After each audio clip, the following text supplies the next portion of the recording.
Jalen, we had MLB playoffs, a full slate of college football, full slate of NFL, and then we had tennis and gymnastics. So we have to get to all of it.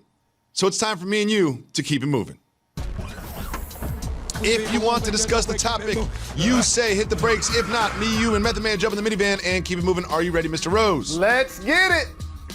The Ravens beat the Bengals, and Lamar did something very impressive. Keep moving and hit the brakes. The brakes. Lamar Jackson threw for 236 yards, but that's not it. He ran for 152 yards. Jalen, he says he hates running, but he's just so good at it. What do you think about Lamar Jackson and the Ravens? I just appreciate his progression as a quarterback. Coming into this season, people questioned if he was going to be able to throw the football. He's still improving. Got a long way to go, but he's still improving. But that level of dual threat and that electricity is awesome that he brings to the field. But I want to say something about the other team real quick. Okay. The Cincinnati Bengals. I'm going to put this in your ear, David Jacoby. Hear me close. If I'm A.J. Green, I ain't coming back to play with this squad. Not in the final year of my deal. He just got injured. They're winless on the year. It's going to be very interesting for me to see what happens if and when, wink, wink, he gets healthy. I like it. Moving on, Kyler Murray looked pretty good on Sunday. Keep moving and hit the brakes on Kyler. I want to hit the brakes on this.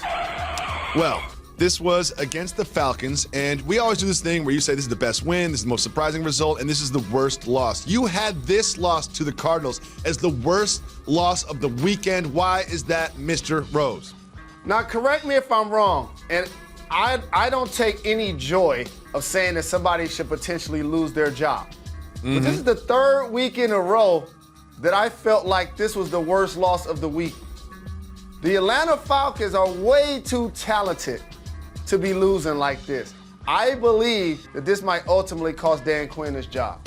It feels like every Monday we say that it's going to cost Dan Quinn his job, and one Monday it's going to happen, and it will be broken news for Jalen and Jacoby watchers. Big shout out to Kyler Murray. He did look good in the win.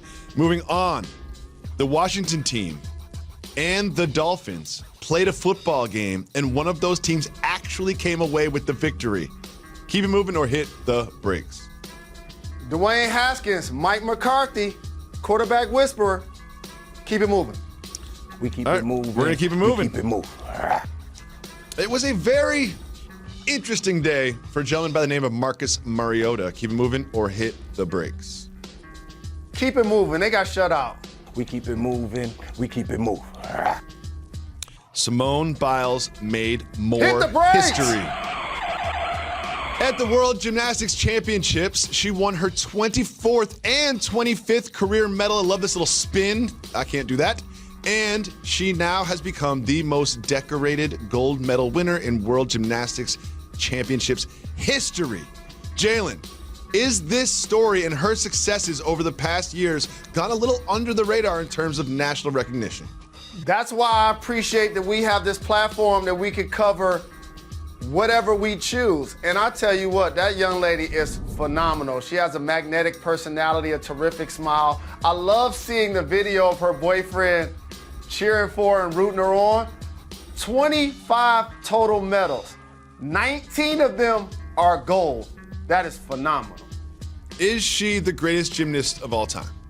She has to be, no doubt about it. What do you think? I mean, the numbers are right there in front of you. That's her 24th career medal. She's got 25 career medals at the World Gymnastics Championships. She keeps doing it over and over and over and over in a sport when the career windows are usually pretty short. Big shout out to Simone Biles and her success. Also, Coco Gauff made history. Keep moving or hit the brakes. Hit the brakes. 15-year-old Coco Gauff won the Upper Austria Ladies Linz. It is a first tournament win from someone as young since the very memorable Jennifer Capriati did it at 15 as well. Jalen, what do you think about Gauff not just getting recognition for getting through a couple rounds, but actually winning a tournament? How about being 15 years old, the level of concentration and the discipline that you have to play against adults in your profession and not only be competitive, but actually win. When I was 15 years old, besides being broke, The only other things I worried about really was my rock teeth and the bumps on my face. For her, like she accepts the moment because we see her coming now. She's already a phenomenon. Good and point. so now how you behave once you play against Serena, you beat Venus, you come into a new tournament.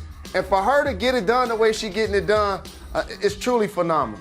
It is really impressive because we do see her coming. She's no longer slept on. She's no longer looked over by opponents, and yet she continues to be successful. But we've been doing this show for over 8 years, and I've watched you mature so much from your late 30s into your mid 40s that I can only imagine how immature you were at 15. I'm sure there's much more that you were worried about than your rock teeth and the bumps on your head that you just don't want to say into a microphone on national television. And I'll spare you the follow-up questions on this one. But I know how undisciplined and immature you were just 8 years ago. I can only imagine what you looked like 30 years ago. God. Next, we have a major mix-up in the AP poll. Keep it moving or hit the brakes.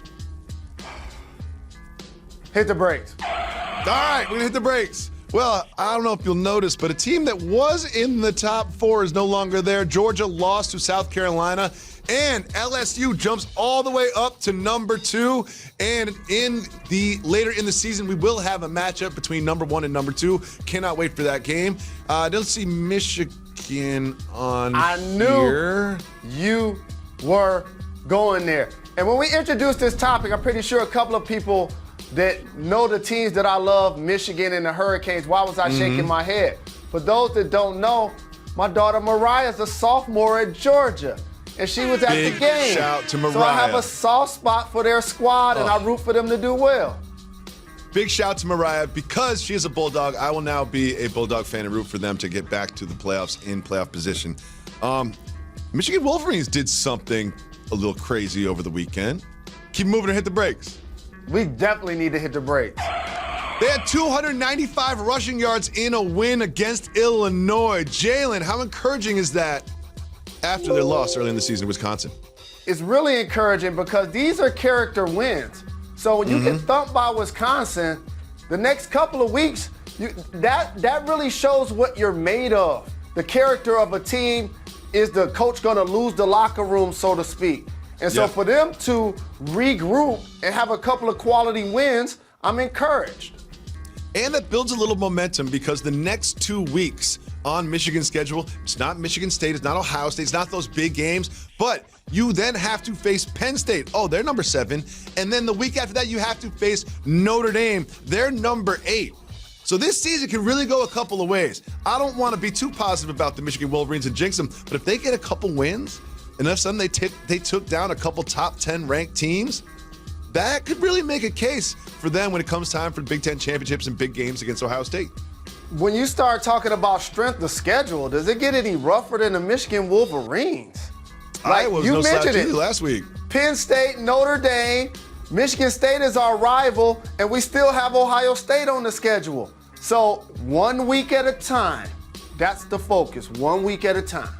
1 week at a time. Well, there's a team in Detroit named the Lions that's also focused on 1 week at a time, and they've got a really big Monday Night Football matchup. Jalen, if there was one sound that would encapsulate how you feel about the Lions versus Packers tonight, what is it?